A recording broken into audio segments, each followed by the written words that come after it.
আসসালামু আলাইকুম। আমি জয় বলছি। আপনারা জানেন যে গত ১.৫ বছর ধরে এই অবৈধ ইউনূস সরকার অবৈধভাবে ক্ষমতা দখল করে আছে।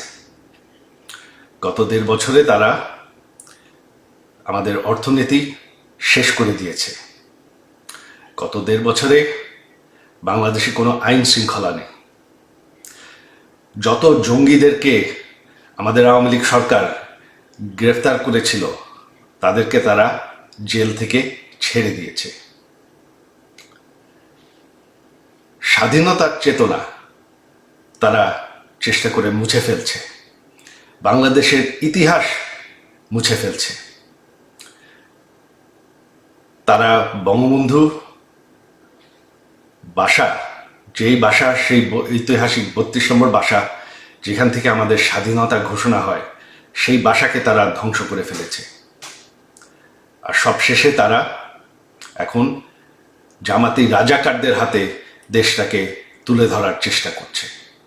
এখন রাজাকাররাই ক্ষমতায়।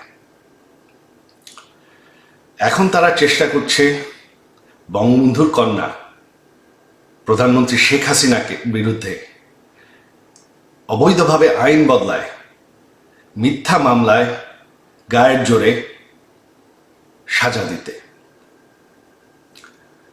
তাতে কোনো লাভ হবে না। তবে আমাদের দেশের ভবিষ্যৎ এখন অনিশ্চিত। দেশটাকে রক্ষা করতে হবে। আপনারা যদি এই ভয়ঙ্কর পরিস্থিতি থেকে বের হয়ে আসতে চান, আপনারা যদি চান যে বাংলাদেশ আবার সেই উচ্চ অর্থনীতিতে পরিণত হতে থাকুক, আপনারা যদি চান যে বাংলাদেশে আইন শৃঙ্খলা থাকে, বাংলাদেশে জঙ্গিবাদ না থাকে, বাংলাদেশে রাজাকাররা যাতে ক্ষমতায় ফিরে না আসে, যাতে আমাদের স্বাধীনতার যুদ্ধ সেটা যাতে মুছে না ফেলা হয়, তাহলে আপনাদের এখন দাঁড়াতে হবে। আপনারা জানেন ১৩ই তারিখ, আগামী পরশুদিন আমরা ডেকেছি ঢাকা অবরোধ। ঢাকা অবরোধকে আপনাদের সফল করতে হবে। আমার অনুরোধ আপনাদের প্রতি যে আপনারা কেউ, এরা গায়ের জোরে চেষ্টা করছে, তবে আপনারা কেউ কাজে যাবেন না। ছাত্রছাত্রীরা স্কুল কলেজে ক্লাসে যাবেন না।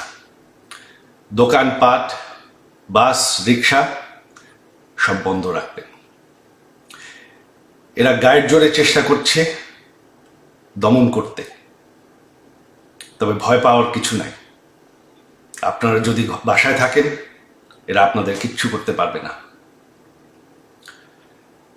দেশটাকে বাঁচানোর জন্য এটাই এখন পথ। আপনারা যদি না চান যে রাজাকারদের হাতে দেশ চলে যাক, বাংলাদেশের ইতিহাস মুছে ফেলা হোক, বাংলাদেশ, যেই বাংলাদেশ আমরা ভালোবাসি সেটা শেষ হয়ে যাক, তাহলে এখনই সময়। এই অবৈধ সরকারের আর বেশি সময় নাই, এদেরকে ভয় পাওয়ার কিছু নাই। আর আমার শেষ অনুরোধ আইন শৃঙ্খলা বাহিনীদের পক্ষে যে এই সরকারটি অবৈধ, সম্পূর্ণভাবে অবৈধ। তারা, এই সন্ত্রাসীরা পুলিশকে হত্যা করেছে, আইন শৃঙ্খলা বাহিনীকে হত্যা করেছে, আপনাদের ভাইদেরকে হত্যা করেছে। তাদের কোনো বিচার করতে দেয়নি। আপনারা আমাদের নেতাকর্মীদের নির্যাতন করবেন না। এই সরকারকে আমরা সরাবো। এই সরকার আর বেশি দিন টিকবে না। বাংলাদেশকে আবার সেই রাজাকারদের হাত থেকে আমরা অবশ্যই রক্ষা করব। ৭১-এর আন্দোলন আমরা যুদ্ধ করে জিতেছি। এই আন্দোলনও আমরা সফল হব। আপনাদের সবাই সহযোগিতা চাই। আমাদের এক হয়ে দাঁড়াতে হবে বাংলাদেশকে বাঁচানোর জন্য। জয় বাংলা।